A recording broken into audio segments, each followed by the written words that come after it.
Hi everyone, Megan here from Beguiled by Books, and today I'm going to share with you what I read in November. Let's get started.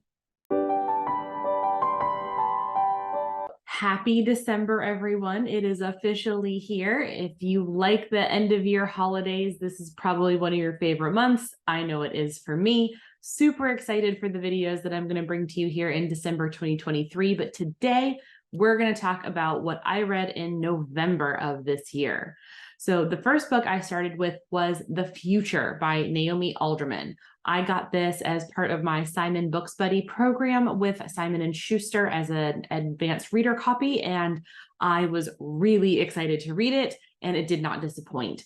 It was different. It definitely sci-fi set in a potential type of future that we could see, but with some key differences, and really riffs on the notion that, three massive mega technology and shipping companies are dictating how the rest of the citizens on the planet live. Really interesting storyline, very fast paced. I liked it. I liked how it was told and kind of a non-linear timeline, and as well as from multiple points of view. So really fun book. I would highly encourage everyone to read that. The next book I read after The Future was The Midnight Post by Sarah Dean. So I had the ability to meet Sarah Dean very unexpectedly at a makers event in Raleigh, North Carolina, several months ago, and pre-ordered her book. I was so excited when it finally arrived. And this is just such a sweet, wholesome book. It's absolutely for kids and middle grade, just very quick paced. Again, wholesome, sweet. We've got woodland characters who are starting on an adventure. It's just delightful. It's a great gift to give any of the little ones in your life who are reading. Really fun one. Would definitely recommend this. It's just really sweet. The next book that I read in November is In Defense of Witches. Now, I was really excited to read this one. I had this on my TBR for a long time and was feeling very nonfiction-y, so I decided to read In Defense of Witches, and it wasn't, I was not the right reader for this book. If you are unfamiliar with how the patriarchy affects women, if you are unfamiliar with kind of the history of feminism and the purpose of feminism, you may get a lot out of this book. I found it to be very beginner level in that way. Not that that's a bad thing, but it to me came off a little bit more angry and angry, I guess is the best word, which understandably so. We have the right to be angry, but it wasn't the right book at the right time, and I'm not the right reader. So it was a pass for me. The next book that I read, however, was also a nonfiction, and I loved it. That was The Creative Act by Rick Rubin. I had picked this up earlier this year at my local bookstore, and I loved it. I don't know what I thought going into it, but whatever I got was not that. And it surpassed my expectations, even though I'm unclear about what my expectations were. So the Creative Act is really all about what it means to go through your creative process and finding the right process for you when you are engaging in a creative endeavor, whatever that may be. So it was a great book. I'm going to keep this book, refer to it. You could open it up to any page and read a passage and get something from it. You don't have to read it in a linear way. I chose to, and I really liked it. It did follow a pattern, but you could easily pick up and read page 300 just as well as you could pick up page 3 and be equally satisfied. The next book I read was Iron Flame by Rebecca Yarros. As soon as this book came out, I was at my bookstore picking up my copy, and I absolutely loved Iron Flame. It ended on a cliffhanger. I am desperate for more. Rumor has it that the third Iron Flame, or the third Empyrean, that's what we're calling the series, the Empyrean, the third book of this series is going to be out in December of 2024. So we are just about a year away from the time I'm recording this video. And I'm just super excited. I've got lots of fan theories. I can't wait to see what the community of Fourth Wing readers comes up with. And yeah, I'm going to reread it at least once, maybe a couple more times before the third one comes out. I found it very, very enjoyable. Shocking, I know. The book I read after Iron Flame, which admittedly did put me into a little bit of a fantasy slump, so I'm kind of on a nonfiction kick right now, but I read Hidden Potential by Adam Grant. So if you saw my other video about nonfiction authors I'm going to read every time, Adam Grant is definitely on that list. I was very happy to be able to read his latest book, and Hidden Potential is all about the different ways we can bring value into not only our life, but other people's lives in ways that are typically unexpected and that we might not even know about ourselves, and especially pulling that out of other people.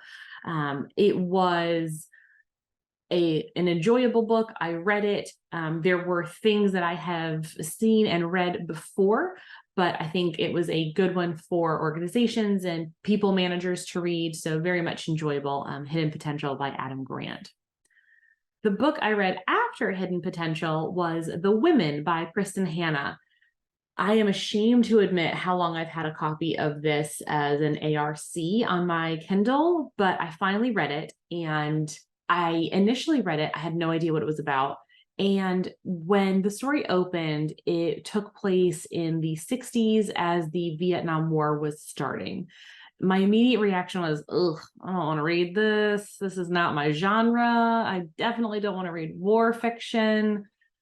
But damn, if Kristin Hannah did not have me sucked in by the third chapter. I mean, my gosh, that was a great book. The Women was powerful, meaningful, had a wonderful character arc and development, really well done storyline, and you really feel like it could have happened with those exact characters. I know it was based on some real people and of course real events being the Vietnam War, but wow, The Women is a wonderful book, and it will break your heart and inspire you at the same time. So I cannot say enough good things about this book. It's going to stay with me for a very long time. The book I read after The Women was How I Built This by Guy Raz. I read this book a long time ago, but I remembered absolutely nothing from it. So I decided to pick it up again. And it is a compilation of stories from the author's podcast where he interviews entrepreneurs about their journeys in business. So he distilled a lot of that down into one book, and it was enjoyable. But a lot of the stories you probably are familiar with by now, like Daymond John, who's one of the sharks on Shark Tank, and his journey with FUBU, Sarah Blakely and Spanx, folks like that. You've heard a lot of that if you follow that business space, that entrepreneurial kind of not rags to riches, but nobody to somebody kind of storyline. So he just distills all of that into a book. It's pretty quick and easy to get through. It's a good one to discuss in your workplace book club if you need an idea for that, if you're starting one in 2024. So How I Built This by Guy Raz was a good one. The next book I read after How I Built This, again, remember I said I was on a nonfiction kick, and here we go, was The Art of Gathering by Priya Parker.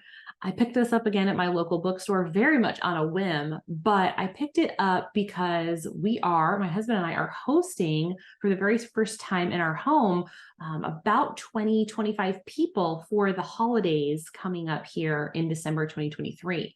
So I wanted to make sure that we were doing everything we could, putting together a memorable experience for our guests and ensuring that what we did was not just the same tired old thing. The Art of Gathering was very much focused on bringing strangers together, so if you've got different friend groups or work groups and friend groups that are coming together, really great on how to, kind of break the ice and bring those different groups of people together in a memorable way. But there are also a ton of really good concepts that you can apply for bringing people you do know already, like your friends and your family who all have met each other together. So I really enjoyed The Art of Gathering by Priya Parker. I found a lot of really helpful tips for hosting, and I also recommended it to my CEO to read because there are gatherings that we do at the company where I work, and we can, of course, make everyday meetings, we can make conferences, we can make gatherings better and better and better as we learn more. So The Art of Gathering by Priya Parker, definitely a good read.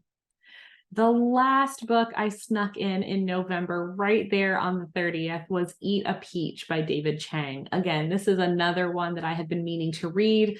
I do love a chef's memoir. I got sucked in with Kitchen Confidential by Tony Bourdain all those many years ago, back in like 2012 maybe.